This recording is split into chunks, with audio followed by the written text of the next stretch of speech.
نہ ہو، دل میں کلمے والا یقین نہ ہو، اس کا نام نفاق ہے۔ نہ زبان پر کلمہ ہے نہ دل میں کلمہ ہے، اس کا نام کفر ہے۔ ایمان کیا ہے؟ جو کلمہ زبان پر ہے اس کے مطابق دل کے اندر یقین ہو، یہ ایمان ہے۔ غیر اللہ کا یقین کو دل سے نکالنا سب سے پہلی محنت۔ مخلوق کا یقین دل سے نکل جائے۔ فرماتے ہیں مخلوق کسے کہتے ہیں؟ وجود میں آنے میں اللہ کی محتاج، باقی رہنے میں اللہ کی محتاج، اثر دکھانے میں اللہ کی محتاج، فنا ہونے میں اللہ کی محتاج، اس کا نام مخلوق ہے۔ تو مخلوق کا یقین دل سے نکل کر یہ اللہ سے سب کچھ ہونا یقین دل کے اندر آنا۔ ہمارے مولانا صاحب فرماتے تھے سب کچھ کے بغیر اللہ سب کچھ کر سکتے، سب کچھ مل کر اللہ کے بغیر کچھ بھی نہیں کر سکتے۔ سب کچھ مل کر اللہ کے بغیر کچھ بھی نہیں کر سکتے۔ اللہ کون ہے؟ اللہ نے اپنا تعارف فرمایا فعال لما یرید، جس بات کا ارادہ فرما لیتا ہے اسے کر دیتا ہے۔ اللہ کو کرنے کے لیے کچھ کرنا نہیں پڑتا، اللہ کو دینے کے لیے کسی سے لینا نہیں پڑتا۔ وہ اللہ کو اگر فرمائے ہو جا پیا کو موٹی دوری پا دیتی ہے۔ اللہ ہم سب کو یقین نصیب فرمایا 2 لین کی محنت ہے، غیر اللہ جب تک دل سے نہیں نکلے گا اس وقت تک اللہ کی ذات کا یقین نہیں آئے گا۔ خود مفتی صاحب رحمۃ اللہ نے فرمایا جس کا لا الہ صحیح نہیں اس کا الا اللہ بھی صحیح ہے، جس کا لا الہ صحیح نہیں اس کا الا اللہ صحیح ہے۔ یعنی سب سے پہلے غیر اللہ کا یقین نکالنا، یہ محنت، یہ سب بڑوں کی باتیں میں بھی کم محتاج ہوں۔ ہمارے گرو نے فرمایا مال کا یقین نکل جائے، عہدے کا یقین نکل جائے، ان سب کا یقین نکلنا زیادہ مشکل نہیں ہے، اپنی ذات کا یقین نکلنا زیادہ مشکل ہے۔ اس سے بھی نہیں ہوتا یہ دل میں آنا، یہ ایک اللہ سے سب کچھ ہوتا ہے۔ آپ اللہ سب ماشاءاللہ پرانے ہیں، میں دوہرا رہا ہوں میرا آپ لوگوں کے سامنے سب۔ مولانا صاحب فرماتے تھے جو لا کہا وہ لا ہوا، پھر لا دی اس میں لا ہوا، اللہ ہوا جو لا ہوا، پھر کیا ہوا؟ اللہ ہوا۔ پوری کائنات مل کر 7 زمین، پوری کائنات سے ہمارے 7 زمین، 7 آسمان، سارے انسان سے معمولی انسان بھی نہیں، سارے انسان بھی معمولی انسان بھی نہیں، منسٹرز بھی ہیں، صدر بھی ہیں، کروڑ پتی بھی ہیں، سائنسدان بھی، پتہ نہیں کیا کیا ہیں، سارے انسان، سارے جنات اور ساری مخلوق مل کر اللہ کے بغیر، مفتی صاحب نے فرمایا 1 گرام نمک بھی کسی کو نہیں دے سکتے، 1 گرام نمک۔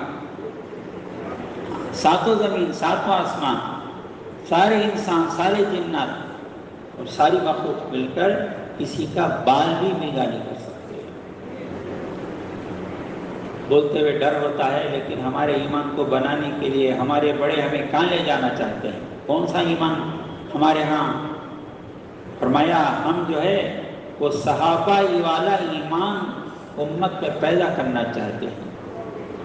جو ایمان حضرت بلال رضی اللہ عنہ میں تھا، جو ایمان حضرت خباب رضی اللہ عنہ کے اندر تھا، وہ ایمان کو پیدا کرنے کی ایک محنت ہے۔ یہ پوری مخلوق کو دل سے نکالنا۔ عجیب بات فرمایا اعمال کی کمی کو اللہ معاف کر دیں گے، لیکن ایمان کی کمی کو اللہ معاف نہیں کریں گے۔ فرض نماز میں کمی ہو گئی، نفلی نمازوں سے اس کمی کو اللہ پر کر دیں گے۔ فرض روزے میں کمی ہو گئی، نفل روزوں سے اللہ اس کمی کو پر کر دیں گے۔ زکوٰۃ میں کمی ہو گئی، نفلی صدقات سے اس کمی کو پر کر دیں گے۔ حج میں فرض حج میں کمی ہو گئی، نفلی حج سے اللہ اس کمی کو پر کر دیں گے۔ ایمان کی کمی کس سے پر ہوگی؟ بڑے فکر کی بات ہے۔ میاں جی محراب صاحب رحمۃ اللہ فرماتے تھے، ارکان اسلام میں بعض ارکان شخصی ہیں، بعض ارکان وقتی ہیں، بعض ارکان وقتی ہیں، بعض ارکان شخصی ہیں۔ نماز بہت ہی اہم رکن ہے اسلام کا، بہت اہمیت اس کی آئی۔ جیسے انسان کے جسم میں سر کا درجہ ہے، اسلام میں نماز کا درجہ پتا ہے۔ آخری وصیت وسلم نے فرمائی وہ نماز کے بارے میں فرمائی، لیکن فرمایا وہ وقتی رکن ہے۔ وہ 5 وقت کی نماز، 24 گھنٹوں میں صرف 5 وقت کی نماز فرض ہے۔ ہم نے ماشاءاللہ مغرب پڑھ لی تو مغرب کی نماز فرض ادا ہو گیا، عشاء تک زندہ رہے تو عشاء کی نماز فرض ہو گئی ہم پر۔ تو نماز ایک وقتی عبادت ہے۔ روزہ وہ بھی وقتی رکن ہے۔ پورے سال میں 1 مہینے کا رمضان کا روزہ فرض ہے، وہ بھی 24 گھنٹے کے روزہ، 24 گھنٹے روزہ فرض نہیں ہے۔ صبح صادق سے لے کر غروب آفتاب تک کھانے پینے سے، جائز خواہش سے رکا رہنا ضروری ہے، تو وقتی رکن ہے۔ زکوٰۃ ہر مسلمان پر فرض نہیں ہے، صاحب نصاب پر سال گزرنے پر ایک سال میں 1 مرتبہ فرض ہے۔ حج زندگی میں 1 مرتبہ ہر مسلمان پر فرض نہیں ہے، صاحب استطاعت پر فرض ہے، زندگی میں 1 بار۔ لیکن کلمہ فرمایا کلمہ نہ وقتی رکن ہے نہ شخصی رکن ہے، 24 گھنٹے فرض ہے۔ 24 گھنٹے کیا مطلب؟ 24 گھنٹے کلمہ پڑھتے رہنا فرض نہیں، 24 گھنٹے دل کے اندر کلمے والا یقین کا ہونا فرض ہے۔ اللہ ہم سب کو نصیب فرمائے۔ بہت بڑی بات ہے، بہت بڑی بات ہے۔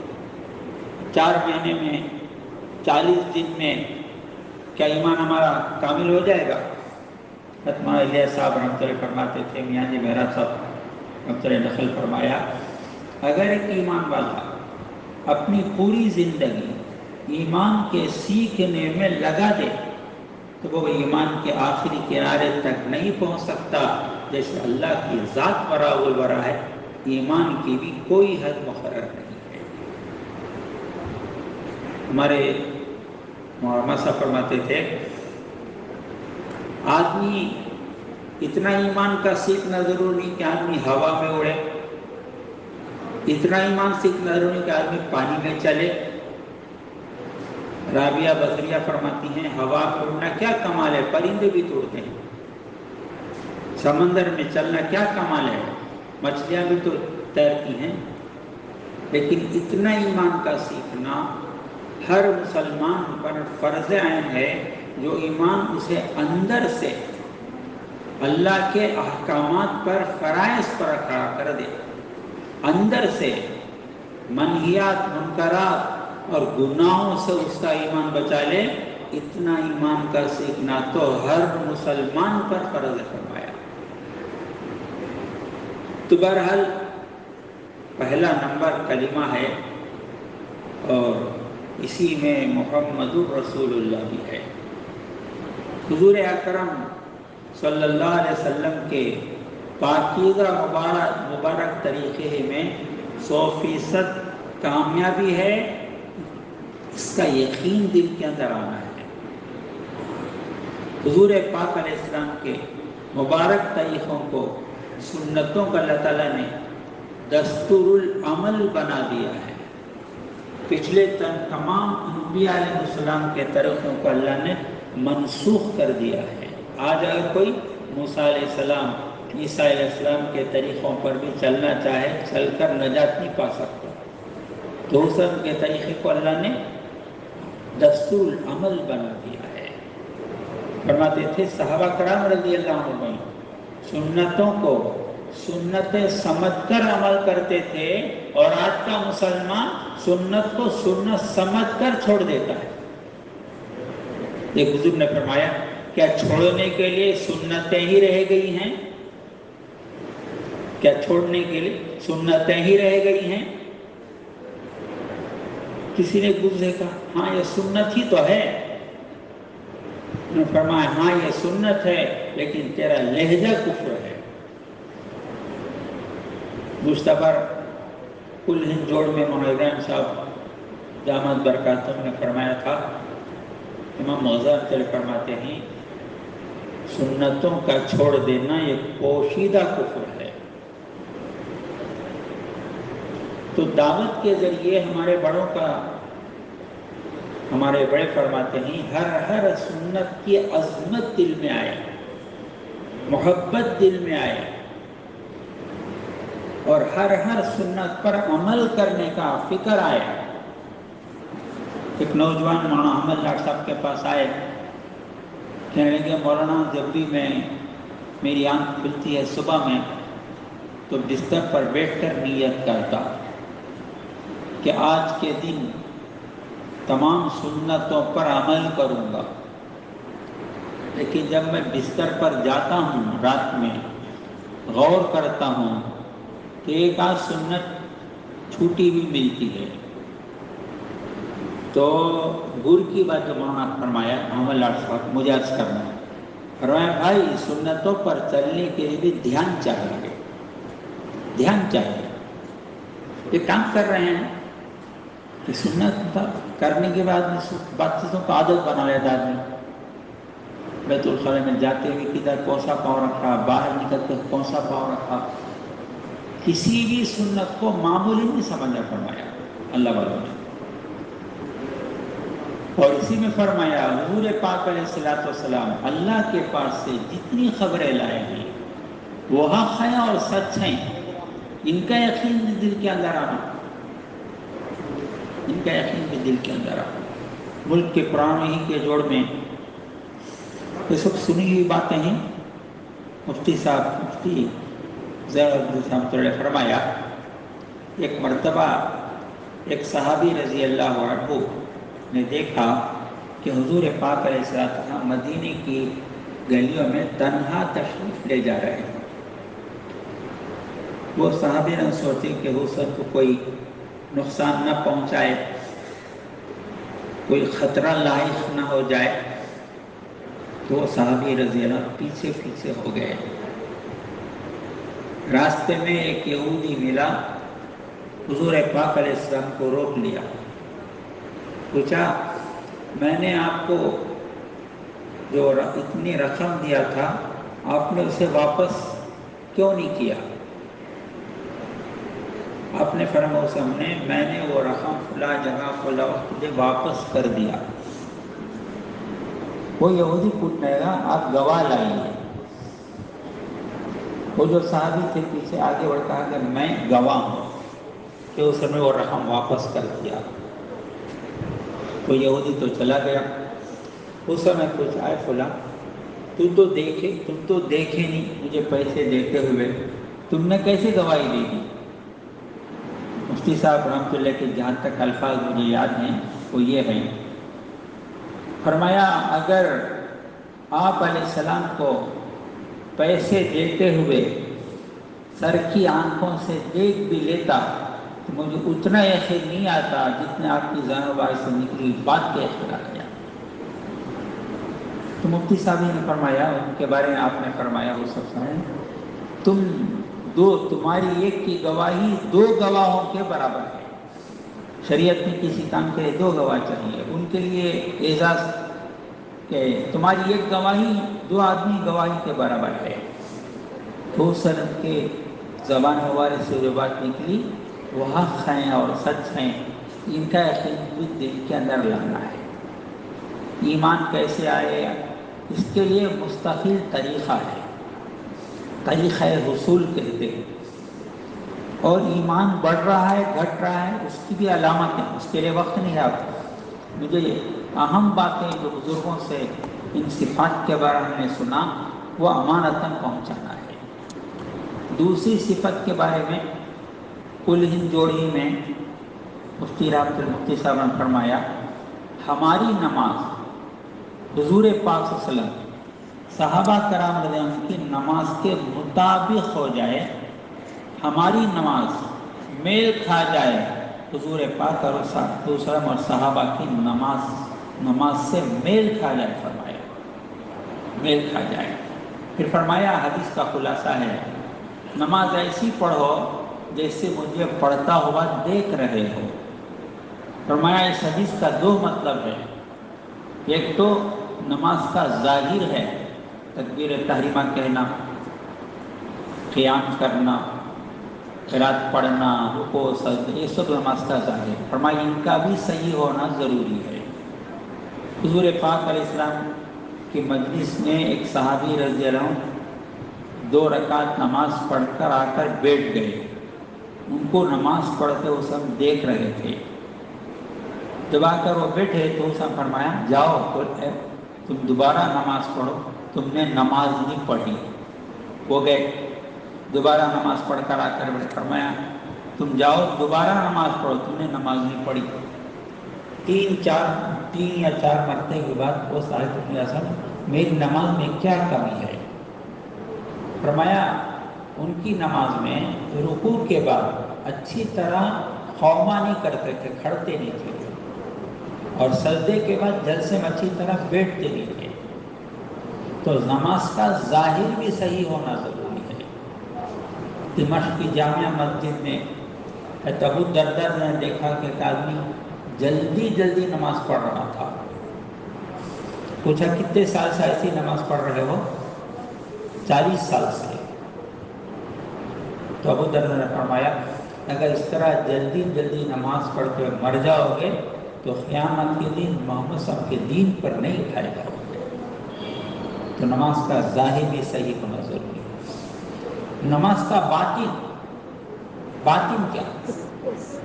فرمایا جب تکبیر کہہ کر اللہ اکبر کہہ کر کھڑے ہو جائیں، میاں جی فرماتے تھے 2 دھیان میں سے 2 دھیان ہونا ضروری ہے۔ 2 میں اگر ایک بھی نہیں ہے وہ کامل اور بڑھیا نماز نہیں ہے۔ کامل اور بڑھیا نماز کے لیے 2 میں سے ایک دھیان ہونا ضروری ہے۔ یا تو اس دھیان سے نماز پڑھنا میں اللہ کو دیکھ رہا ہوں، اعلیٰ درجہ ہے۔ اگر یہ نصیب نہیں ہوا اللہ پاک مجھے دیکھ رہے ہیں، یہ فرمایا یہ دوسرا درجہ ہے۔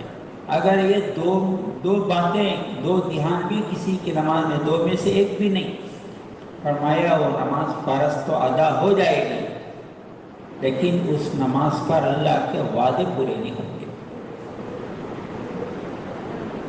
میاں جی مہراج صاحب کی ایک بات ہے، جب میں سنا تو میں سوچنے لگا یا اللہ میری تو نماز ہی نہیں۔ فرمایا نماز کیا ہے؟ اللہ تعالیٰ ہمارے لیے یہ باتیں عمل کا ذریعہ بنا دے، حجت نہ بنائے، پکڑ کا سبب نہ بنائے۔ نماز کیا ہے؟ فرمایا مخصوص وقت میں مخصوص شکل کے ساتھ دل اور جسم کا مخلوق سے ناطہ کاٹ کر خالق سے ناطہ جوڑ کر امر الہی میں مشغول ہونے کا نام نماز ہے۔ اللہ والے فرماتے ہیں جتنی عبادتیں ہیں وہ عبادتیں مخلوق میں لگ کر ہو سکتی ہیں۔ روزہ ہے، کھانے سے منع کیا گیا، کھانے کی چیزیں لانے سے منع نہیں کیا گیا، پڑتا روزے میں کھانا ایک آدمی بنا رہا ہے بیمار کے لیے، گھر والے بچوں کے لیے، علماء سے معلوم کیجیے روزے میں کچھ کمی ہو جائے گی. کھانا کھلا رہا ہے بیمار کو، بچوں کو، کیا روزے میں کمی ہو جائے گی؟ تو مخلوق میں لگ کر اور اعمال ہو سکتے ہیں، لیکن نماز مخلوق سے کٹے بغیر نماز نہیں ہوتی. یہ فرمایا مخلوق سے کٹے بغیر نماز نہیں ہوتی. اللہ ہمیں نصیب فرمائے. میاں جی فرماتے تھے جتنے احکامات آسمان سے اللہ نے اتارے، جبریل امین علیہ السلام کو واسطہ بنایا. نماز کے دینے کا جب ارادہ فرمایا، جبریل علیہ السلام کو اللہ نے واسطہ نہیں بنایا. حضور پاک علیہ السلام کو معراج بھی بلایا، خاص حضوری عطا فرمائی اور اپنا لامحدود خزانہ دکھایا، اور اللہ کے لامحدود خزانے سے براہ راست نفع حاصل کرنے کے لیے نماز کا تحفہ عطا فرمایا. اگر کوئی نماز پڑھے، اس کی حاجت پوری ہو جائے، اس کی پریشانی دور ہو جائے، فرمایا تعجب کی بات نہیں، اس لیے کہ نماز اسی لیے ملی ہے. نماز پڑھ کر بھی مسئلہ حل نہیں ہوا، نماز پڑھ کر بھی پریشانی دور نہیں ہوئی، تعجب کی بات ہے. مثال دے کر فرماتے تھے کہ ایک آدمی پیسے لے کر بازار گیا، خالی ہاتھ آ گیا. تعجب نہیں کریں گے؟ تعجب کریں گے لوگ. کیوں بھائی خالی ہاتھ کیوں آیا؟ سودا لے کر آیا، تعجب کی بات. خالی ہاتھ آ گیا، معلوم ہوا کہ جو نوٹ لے کر گیا وہ جعلی نوٹ تھا، کھوٹا سکہ لے کر گیا، کچھ بھی نہیں ملا. نماز پر اللہ کا وعدہ پکا ہے، لیکن نماز کے کمال میں کمی ہے، اس لیے نماز پڑھ کر بھی مسئلہ حل نہیں ہوا. حضرت مولانا یوسف صاحب رحمۃ اللہ علیہ فرماتے تھے اگر تم اللہ کے گھر کو آنا سیکھ لو گے، اپنے مسئلے کو حل کرنے کے لیے، اپنی حاجت پوری کرنے کے لیے اللہ کے گھر کو آنا سیکھ لو گے، تو پھر اپنی حاجت کو لے کر کسی اور کے پاس جانے کی نوبت ہی نہیں آئے گی. لوگ کہتے ہیں ملا کی دوڑ مسجد تک، ملا کی دوڑ مولا تک ہے، مسجد تک نہیں، مولا تک. تو ہماری نماز ہو جائے، اس کی محنت ہے. اللہ ہم سب کو نصیب فرمائے. ایک کارگزاری ہو رہی تھی، بنگلہ دیش میں ہم لوگ تھے، تو ایک ضلع والوں نے کارگزار سنایا. الحمدللہ ہماری کچھ بستیاں ہیں، وہاں 100% مسلمان نمازی ہیں. تو یہ پوچھا گیا ان سے، یہ بتاؤ ان میں کتنے نماز کے ذریعے اللہ سے لینے والے بنے؟ آگے کی منزل، آگے ہماری منزل ہے، کتنے نماز کے ذریعے لینے والے بنے؟ اللہ ہمیں نصیب فرمائے. تیسری جو صفت ہے وہ علم و ذکر ہے. میاں جی فرماتے تھے علم سے تحقیق کا جذبہ پیدا کرنا مقصود ہے. کیا تحقیق؟ دنیا حالات کا گھر ہے، انسانوں پہ حالات آتے ہیں، یہ حال نہیں رہے گا. کبھی خوشی آئے گی، کبھی غم آئے گا، مالداری آئے گی، غریبی آئے گی، جوانی آئے گی، بڑھاپا آئے گا. فرمایا ہر حال میں یہ دیکھنے والے بننا. اللہ مجھے بھی نصیب فرماوے. بولنا تو بہت آسان ہے، اللہ تعالیٰ ہمیں عمل کی توفیق عطا کرے. ہر حال میں ہم یہ دیکھنے والے بنیں کہ اس حال میں میرا اللہ مجھ سے کیا چاہتا ہے. ہمارے اکابرین پاس جملے بولتے ہیں، وہ سیدھے سادے ہوتے ہیں لیکن بہت گہرے ہوتے ہیں. ایک بار مولانا ابراہیم سے فرمایا ہمارے دین کا علم کا کمال یہ ہے کہ جب مسلمان پر حال آتا ہے اس کا دین اس پر کھل جاتا ہے. کیا مطلب؟ بیمار ہو گیا مسلمان، اب ڈاکٹر نے کہہ دیا کہ تم کو پانی کو ہاتھ نہیں لگانا. فرمایا حکم باقی رہے گا، شکل بدل جائے گی. تیمم کر لو، وضو نہیں کر سکتے، اب دین کھلے گا اس پر۔ تو حال جو بھی آتا ہے، خوشی آئی، غم آیا، فرمایا یہ علم کا جو نمبر ہے بہت بڑا نمبر ہے۔ فرائض کا علم، جیسے نماز ہے، نماز میں کتنے فرائض، کتنے واجبات، کتنی سنتیں، نماز کب مکروہ ہو جاتی ہے، نماز کب فاسد ہو جاتی ہے، یہ سیکھنا ضروری ہے۔ سے فرمائے فضائل والا جو علم ہے ہمارے پاس، ان کے ذریعے امت کو اعمال پر کھڑا کرنا۔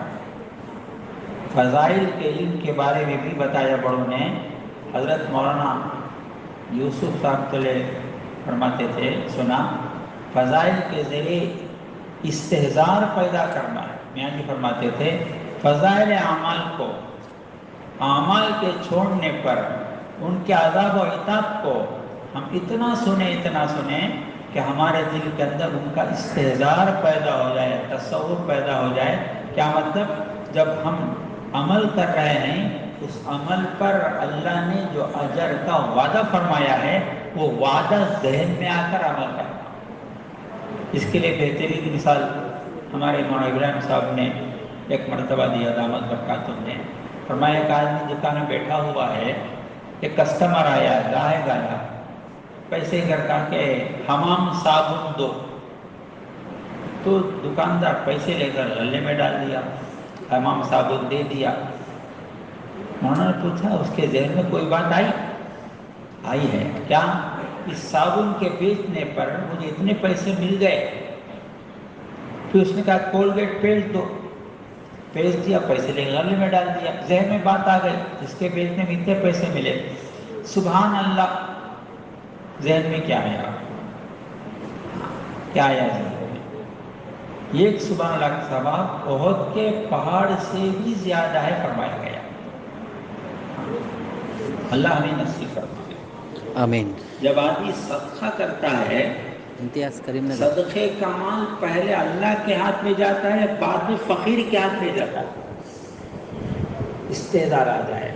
ایک ہے حضرت مولانا فرماتے تھے، جب فضائل کے ذریعے امت میں استحضار والی کیفیت پیدا ہو جائے، تکبیر اولیٰ بھی کسی کی چھوڑ جائے، وہ ایسا بلک بلک کر روئے گا جیسے جوان مخلوق کے بیٹے کی موت پر بوڑھا باپ روتا۔ تکبیر اولیٰ کی چھوٹ،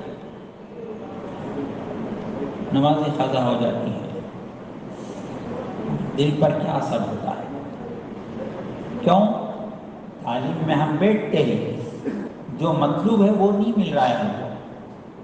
ایک ہے فضائل کا استحضار اور ایک ہے احتساب۔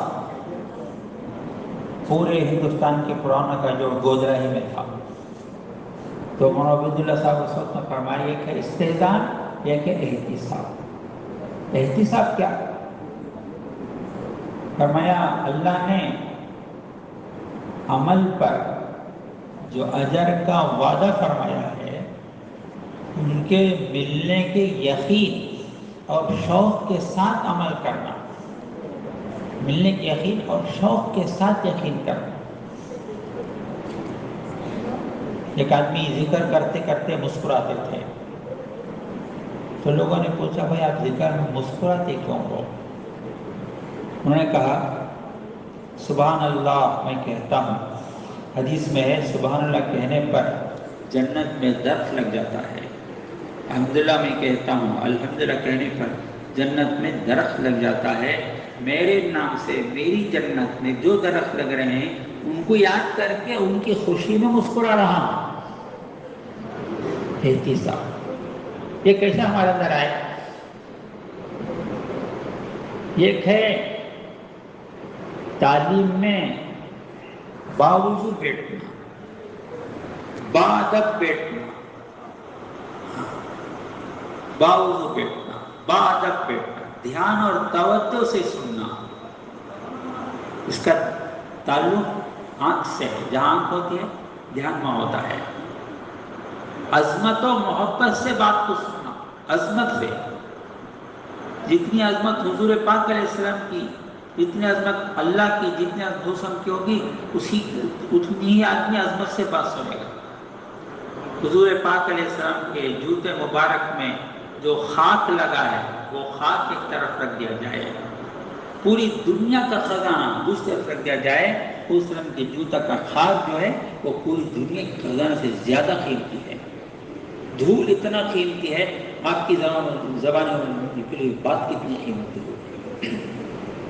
عظمت سے بات کو سننا، ایک بزرگ نے فرمایا اللہ نصیب کرے ہم سب کو، بولنے میں تو بہت آسان ہے، اللہ عمل کی توفیق دے۔ فرمایا کیسے بیٹھنا تعلیم میں، جیسے یہ سب تصور کر کے بیٹھو حضور پاک علیہ السلام کی مجلس میں تم بیٹھے ہوئے ہو، حضور علیہ السلام تشریف فرما ہیں، حدیث بیان فرما رہے ہیں اور گویا کہ ہمارے لیے بیان کر رہے ہیں، تو کیسے بیٹھو گے؟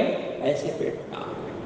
جب ایسے بیٹھیں گے حدیث کا نور ملے گا، اور وہ نور دل کے اندر آئے گا تو عمل کے وقت میں انشاءاللہ تعالیٰ وہ چیز نصیب ہوگی۔ ایک تو فضائل کا مذاکرہ اور ایک ہے فضائل کا مراقبہ۔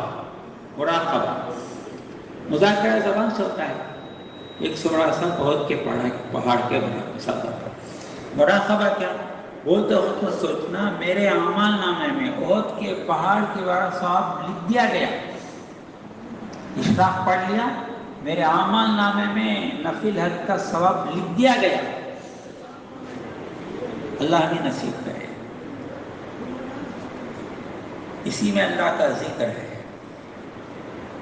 میاں جی فرماتے تھے ہم ذکر کے ذریعے اللہ سے جی لگانے والے بن جائیں، جی لگانا آ جائے۔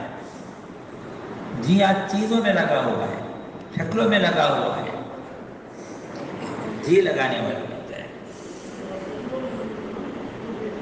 اور فرماتے تھے ہر وقت، ہر جگہ، ہر حال میں یہ دھیان کہ میرا اللہ مجھے دیکھ رہا ہے، ہر حال میں، ہر جگہ، گھر میں، بازار میں، ہر جگہ، مسجد میں۔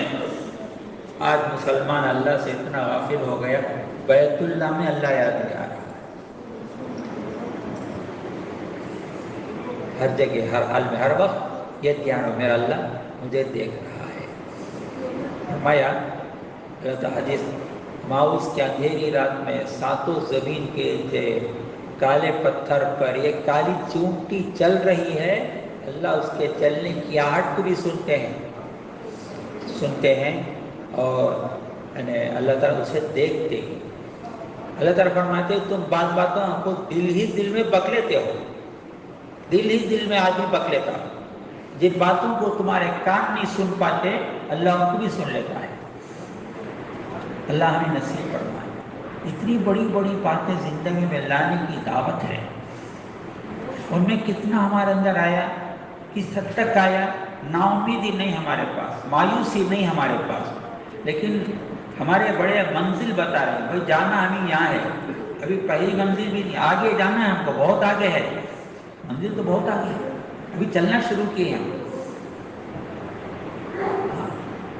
حضرت معاویہ صاحب فرماتے تھے دل بیان دست بکار، فرمایا ہاتھ سے آدمی کام کر رہا ہے، چیزیں تول رہا ہے، دے رہا ہے، پیسے گر رہا ہے، لیکن دل اللہ سے لگا ہوا ہے۔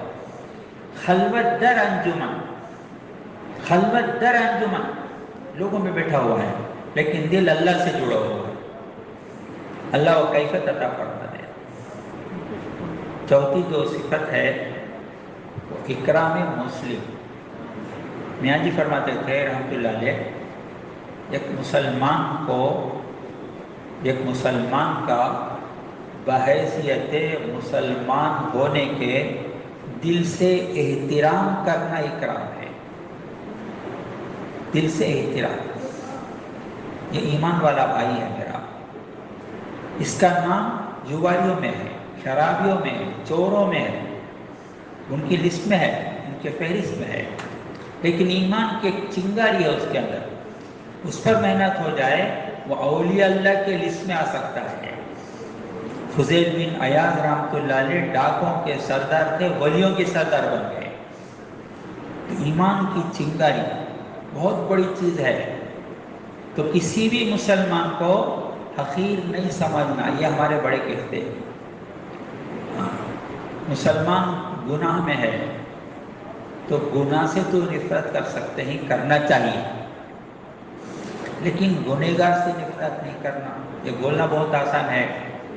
صحابہ فرماتے ہیں ہم کو معاصی سے نفرت ہے، عاصی سے نہیں. معاصی سے نفرت ہے، عاصی سے نہیں. عاصی تو ہمارا بھائی ہے. ہمارے مولانا صاحب اسے مثال دیتے تھے رحمۃ اللہ علیہ کہ ایک بچہ غلازت میں پاخانہ میں لت پت ہو گیا.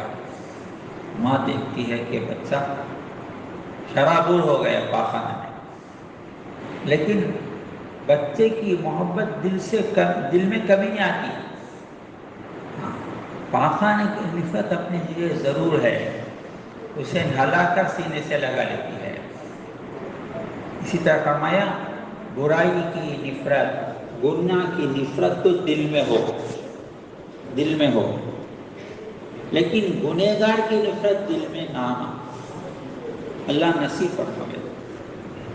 اسی میں فرمایا حقوق کے ادائی کا فکر پیدا ہو جائے، حقوق کی ادائیگی.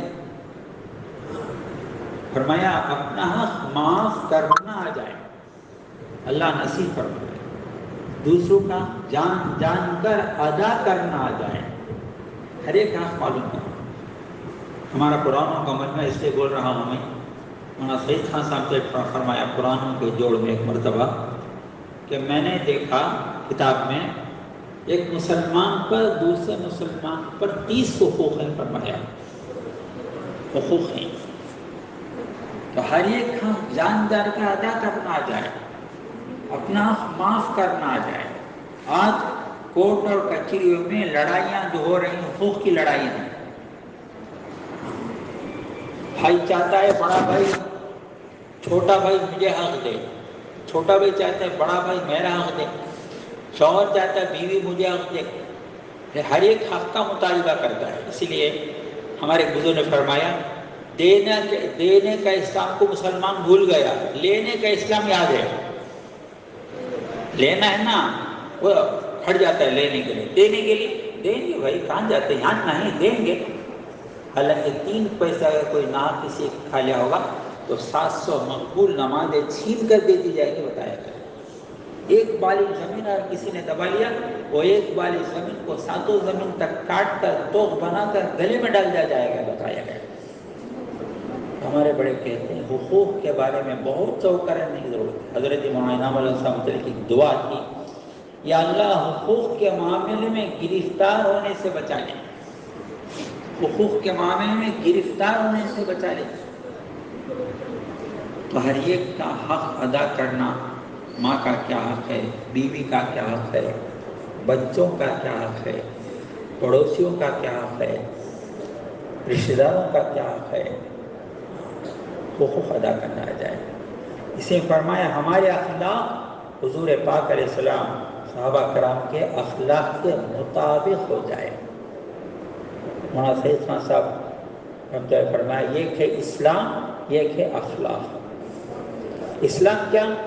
ہماری جان مال سے کسی کو نقصان نہ پہنچے، اذیت نہ پہنچے، یہ اسلام ہے. اور اخلاق کیا؟ ہماری جان مال سے اللہ کے لیے ہر ایک کو نفع پہنچانا، یہ اسلام ہے، یہ اخلاق ہے. جو تجھ سے کٹے تو اس سے جو اعلیٰ اخلاق بتایا، جو تجھ سے کٹے اس سے جو تو عطا نہ کرے اسے تو عطا کر، اور جو تجھ پر ظلم کرے اسے معاف کر دے.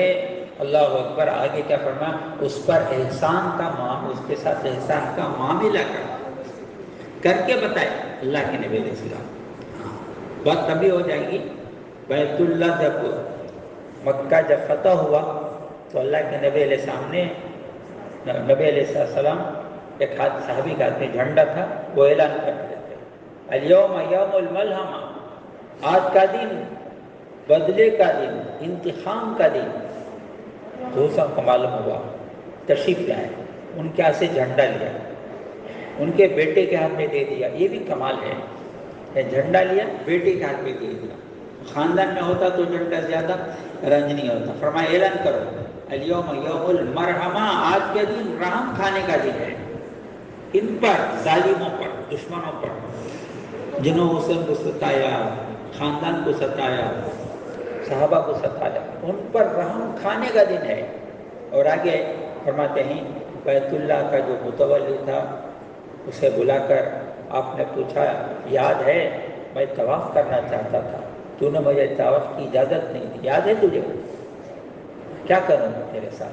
پر میں نے تجھے معاف کر دیا، لے یہ چابی تو رکھ لے، قیامت تک یہ چابی تیری نسل میں چلے گی، جو تجھ سے چابی لے گا وہ ظالم ہوگا۔ اتنا بڑا احسان فرمایا۔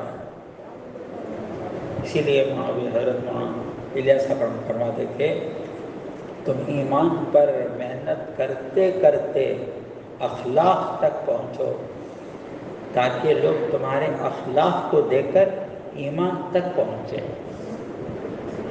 عبید اللہ صاحب فرماتے تھے رحمۃ اللہ علیہ، جب ہم ہو جائیں گے ایمان کے پکے، ایمان کے پکے، عبادت کے سچے اور اخلاق کے اچھے، تو دنیا میں دین چمک جائے گا۔ محنت ہے یہ۔ پانچویں صفت اخلاص ہے۔ اللہ ہمیں نصیب فرمایا اخلاص جلدی آتا ہے، یعنی دیر سے آتا ہے اور جلدی نکل جاتا ہے۔ اخلاص کسے کہتے ہیں؟ تو میاں جی محراب صاحب چلے فرماتے تھے، ہر نیک عمل کے کرتے وقت دل کے اندر ایک جذبہ پیدا ہوتا ہے، ایک تحریک اٹھتی ہے۔ اگر وہ جذبہ اللہ کو راضی کرنے کا ہے اس کا نام اخلاص ہے۔ اگر دوسرے جذبے پیدا ہو رہے ہیں ان کا نام اغراض و ریاکاری ہے۔ جو عمل اللہ کے لیے نہیں کیا جاتا وہ عمل اللہ تک پہنچتا نہیں، یہیں فنا ہو جاتا ہے۔ حضرت مولانا صاحب فرماتے ہیں وجہ عمل تلاش کرو، وجہ عمل تلاش کرو، کیا واسطہ عمل کر، یہ دیکھو۔ ایک بار مولانا صاحب ہم سے فرمانے لگے، نیت کی، فرمایا نیت کی خوبی اور عمل کی خرابی، نیت کی خوبی اور عمل کی خرابی اس کی بخشش کی تو امید ہے، لیکن نیت کی خرابی اور عمل کی خوبی اس کی بخشش کی امید نہیں، اس کی بخشش کی امید نہیں۔ ایک بار فرمانے لگے، دل کا خالق کی طرف جھکنا اخلاص ہے، دل کا مخلوق سے جھکنا اغراض و ریاکاری ہے۔ اللہ ہمیں نصیب۔ حضرت الیاس صاحب فرماتے تھے اللہ تعالیٰ نے کسی مفتی یا کسی ولی کو اس کی اجازت نہیں دیا، اس کا اختیار نہیں دیا تو کسی کے مخلص یا ریاکار ہونے کا فتویٰ دیا۔ یہ ایسا راز ہے، یہ قیامت کے دن فاش ہونے والا ہے، جس دن نہ تو توبے کا وقت رہے گا نہ تلافی کا وقت رہے گا۔ اس کے لیے وہ اخلاص جو اللہ کا مطلوب ہے اللہ ہمیں عطا فرما دے۔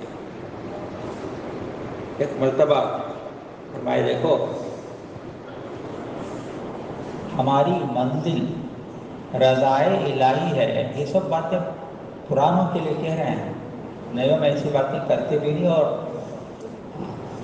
فرمائے ہماری منزل تو رضائے الہی ہے، جنت نہیں ہے۔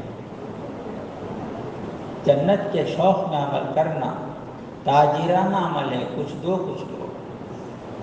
جہنم کے خوف سے عمل کرنا غلامانہ عمل ہے کہ آدمی ڈنڈے کے ڈر سے کام کرے۔ شریفانہ عمل یہ ہے خالص اللہ کی رضا کے لیے عمل کرے۔ یہ بہت اونچی بات ہے۔ حضرت محمد عبید اللہ صاحب نے اسے بیلنس کر کے فرمایا، جنت کے شوق میں عمل کرنا، جہنم کے خوف سے عمل کرنا، جہنم کے خوف سے عمل کرنا، یہ بھی اخلاص کا ایک درجہ ہے، لیکن اللہ کے یہاں مقصود کیا ہے؟ خالص اللہ کے لیے عمل کیا جائے۔ یوں بھی عجیب بات فرمایا، ریاکاری پر یہ نہیں کہ عمل قبول نہیں ہوا، وہ تو عمل قبول نہیں ہوتا، عذاب کیوں ہوگا؟ فرمایا جب ریا اخلاص سے عمل ہوتا ہے تو عمل متعدی ہوتا ہے. ہاں جب عمل ریاکاری سے ہوتا ہے تو عمل پھیلتا نہیں. بنی اسرائیل میں ایک آدمی نیت کیے کہ رات میں چھپ کر میں صدقہ کروں گا. چھپ کر گئے اور صدقہ دے کر آ گئے ایک آدمی کو. صبح کو چرچا ہوا، رات ایک آدمی چور کو صدقہ دے گیا. ان کو رنج ہوا، یا اللہ میں تو صدقہ کیا اور چور کے ہاتھ میں چلا گیا. دوسری رات پھر نکلے صدقے کی رقم لے کر. ایک عورت ملی، لے کر آ گئے. صبح کو چرچا ہوا، رات ایک آدمی ایک بدکار عورت کو صدقہ دے گیا. ان کو اور رنج ہوا کہ اللہ کل کا صدقہ تو چلا گیا، آج کا بھی صدقہ جیسا میں ویسا میرا مال ویسے چلا گیا. تیسری مرتبہ صدقہ کے لیے نکلے رات میں اور صدقہ دے کر آ گئے. صبح کو چرچا ہوا، رات ایک مالدار کو آدمی صدقہ دے گیا. ان کو تو رنج ہو گیا. اس میں خطے کی بات عمر صاحب نے فرمایا رحمۃ اللہ علیہ، آدمی کتنا بھی چھپ کر نیکی کرے اللہ اسے ظاہر کریں گے، اور کتنا بھی چھپ کر گناہ کرے اسے بھی اللہ ظاہر کریں گے. تب ان کو خواب میں یہ بتایا گیا تیرا تینوں صدقے قبول ہو گئے. تیرے صدقے کی برکت سے چور کو چوری سے توبہ نصیب ہو گئی، اور بدکار عورت کو زنا سے توفیق ہو گئی، اور مالدار کو صدقہ کرنے کی توفیق ہو گئی. تو نیک کام جب عمل اخلاص سے ہوتا ہے وہ متعدی ہوتا ہے. اللہ ہمیں نصیب کرے. کیا کریں، آخری بات بول ختم کرتا ہوں. فرمایا دیکھو، ایک ہے تصحیح نیت، ایک ہے توسیع نیت. تصحیح نیت، نیت کو صحیح کرنا. توسیع نیت، نیت کو وسیع کرنا. نیت کو وسیع کرنا. ایک سفر تھا حضرت مولانا یوسف رحمۃ اللہ کا، ٹرین کا سفر تھا. ایک صاحب اذان کے ذمہ دار تھے. فرمایا اذان دے دو. انہوں نے اذان دی. آپ نے برائے پوچھا کیا نہیں ایسا اذان دی؟ یہ تربیت کا طریقہ ہوتا ہے بڑوں کے پاس. سوال کر کے جب جواب ملتا ہے تو آدمی زندگی میں یاد کرتا ہے. حدیث میں بھی یہ بات ملے گی آپ کو. کیوں فلاں کیوں نہیں پوچھتے کہ میں نے یہ ٹرین کو کیوں حرکت دی؟ پوچھ کر پھر جواب دے کوئی سلام. پوچھا کیا نہیں ایسا اذان دی؟ وہ صاحب کہنے حضرت جتنے ٹرین میں مسلمان ہیں نماز کی تیاری کر لیں. تو حضرت نے فرمایا جب بھی تم اذان دو یہ نیت کرو کہ میں پوری دنیا کے انسانوں کو اور جناتوں کو اللہ کی عبادت کی طرف بلاؤں. تو اللہ نے نصیب فرمایا. چھٹی جو صفت ہے وہ ہے جان اور مال کے استعمال کا صحیح طریقہ سیکھنا.